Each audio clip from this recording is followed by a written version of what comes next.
Take a look at this black screen behind me. We're in the dark ages of medicine for neurological disease.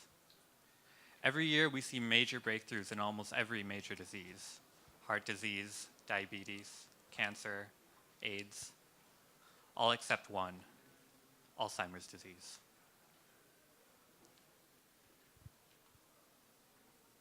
Now, take a look around you, and let's think about what's going to happen in this room.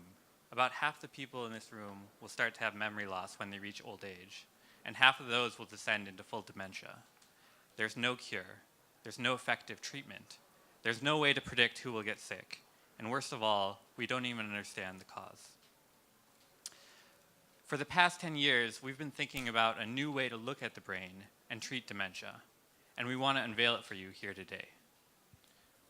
This is what the brain looks like during natural aging: 20 years old, 30 years old, 42 years old, 65 years old, 76.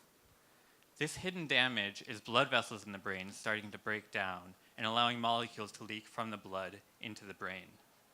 We can detect it by MRI, and when we started scanning patients, we realized that there are millions of people that look like this, but we've had no way to find them or treat them until now. We started studying aging mice and found the exact same phenomenon. 3 months old, 7 months old, 12 months, 18 months. And at the end of their life, their brain looks like this. What you're seeing is a particular molecule from the blood, called albumin, shown in red, that leaks into the brain when the blood vessels break down in the old mouse. And I want to share with you something that's so amazing about this discovery.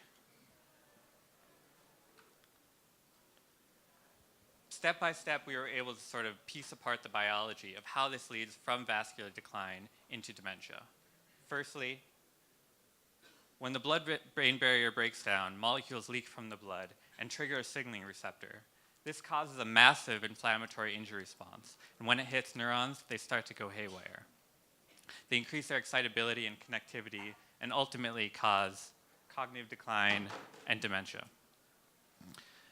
Now, one of the most amazing things about this is that it has nothing to do with neurons. All of this injury response is created by a type of cell called an astrocyte. And for the whole history of neurological research, we've been so obsessed with neurons that we never realized that we could treat astrocytes as a target. So we partnered with a chemist to develop a new drug to prevent and reverse this signaling pathway and these disease outcomes by targeting this receptor and stopping the injury response. Let me show you what it does. Firstly, we can record electrical activity directly from the brains of aged mice. And when we do, we see aberrant electrical activity, basically like little moments when the brain is freezing.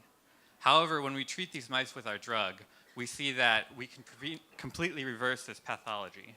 Secondly, we can test their memory, just like a neurologist does for an exam.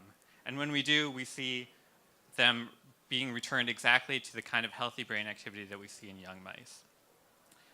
So our vision is to take the aging population, use our MRI as a diagnostic, and then find the people who have this vascular decline and then treat them to prevent and reverse outcomes. We've assembled a team to make sure that we can get through preclinical trials and into the clinic, and we want you to join us. Step with us out of the darkness and into the light.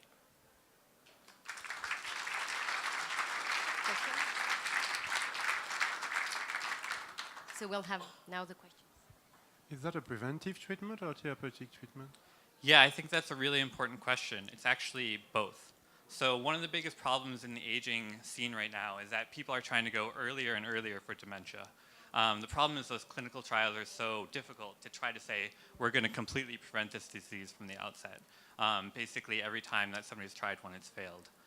What we see in our model is that it's both preventative because this cumulative damage of the pathway leads to neurodegeneration, but also symptom modifying. And this allows us to go much later and have a feasible clinical trial where we can see within 7 days in the mouse, rapid changes where these memory improvements and changes in electrical activity take place.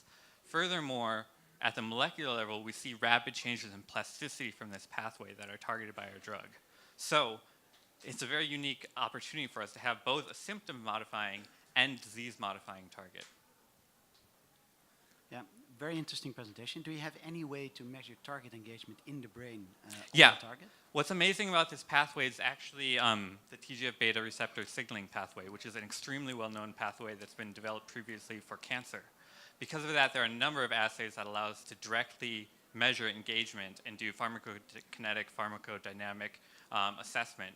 More importantly, it also allows us, when we get to clinical trials, to study exactly what's going on in the patients and make sure that we're modulating the signaling to the right level.